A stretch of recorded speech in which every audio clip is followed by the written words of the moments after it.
says overnight. I've got 21 after the hour here. Presumably you may indeed as well. But here's the thing to think about. Here we have an army of Democrats, Republicans, the never-Trump conservative diehards, leftist hoodlums, long-term government bureaucrats who understand what a threat to their continued power and the exercise of that power a Trump administration poses. A mortal threat to their good times. So they're going to do everything they can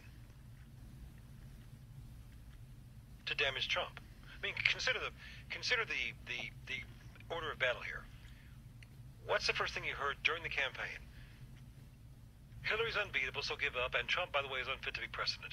Then Trump wins. And then what is it? The Russians stole the election. Trump is too cozy with the Russians. Trump's people are too cozy with the Russians.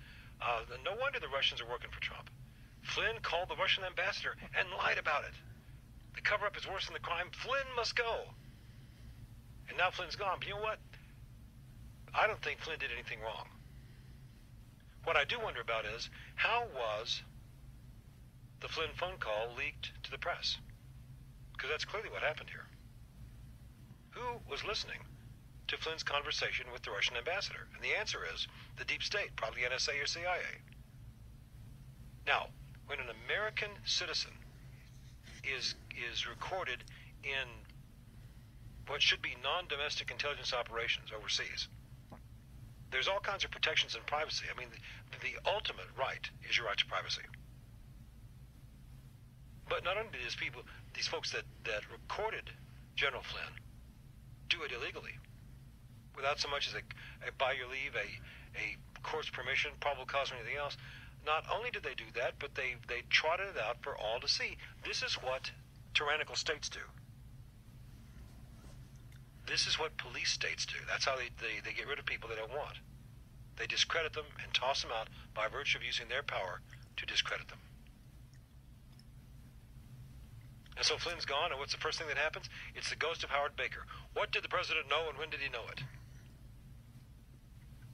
And so who do we see now? We're going to see John McCain and his lovely sidekick, Lindsey Graham, and all these other people yelling about how they've got to let freedom ring and all this other nonsense. You know who you can add to that bunch? Do you remember who Bill Kristol is?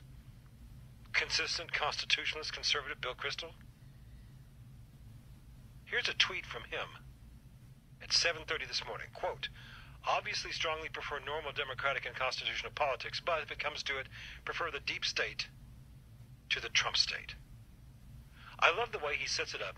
Obviously prefers democratic and constitutional politics, then the but comes in and it tosses all that in the can, and he says if it comes to it, prefer the deep state to the Trump state. He prefers the large, ungainly, uncontrollable, runaway federal government to whatever Trump is doing, because Bill Kristol hated Trump from the first. So how many of these Bill Kristols participated in the political assassination of Michael Flynn? And by the way, I'm looking at some polling here. The majority of this country still thinks that Trump is a strong, decisive leader who keeps his promises. And by the way, the public also supports ending sanctuary cities and deporting criminals, whoever they may be. But I just want you to understand what's going on here.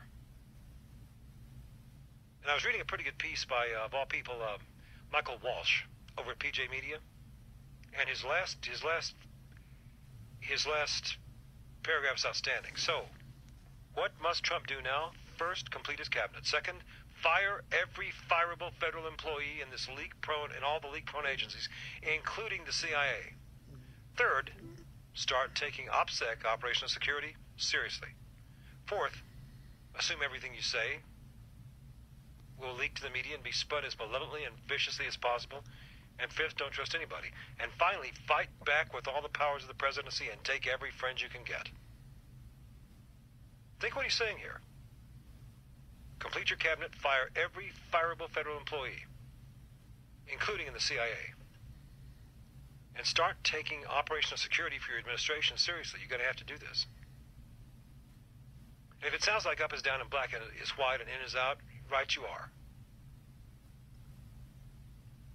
And see, the mainstream media is being encouraged from the CIA and their operators and Democrat operators and Obama holdovers and whatever else. They're all doing this. And why are they doing it? Well, I saw this tweet from WikiLeaks. It was I just gotten home. It was 4:41 Texas time. This from WikiLeaks this morning, quote, Trump's National Security Advisor Michael Flynn resigns after destabilization campaign by U.S. spies, Democrats, and press. Dead on. And folks, as Walsh says, make no mistake about what's happening here. This is a rolling coup attempt organized by elements of the intel community, particularly CIA and NSA, aided and abetted by Obama-era holdovers, the understaffed Justice Department, Sally Yates and her lickspittles, all of whom have decided they've signed on with the resistance in order to overturn the results of a free and fair November election. That's what's going on here. And trust me on this. These folks couldn't care less about you or the Constitution. They wanted to get General Flynn, and they have. But you see, Flynn has some problems here. He was the guy that was running the intel part of JSOC when they hunted down Saddam in his spider hole in Iraq back in, I think it was December of 2005. Yeah. They ran an incredible intel operation in Iraq and in other parts of Syria. They did a great job. But the thing you should know is the special operations teams in the U.S. military consider the NSA, the CIA, and the FBI the Three Stooges. Because their intel is so often riotously and ridiculously incorrect. Which is why the special operators have developed their own intel systems and intel, shall we say, sources. And Flynn, having come from that generation, from that persuasion, he is not loved by the Director of National Intelligence or the Director of the CIA. They really don't like him. They didn't think he deserved to be National Security Advisor. They plotted to get him, and they succeeded. Texas Overnight, 28 past your calls. This is Texas Overnight with Charlie Jones.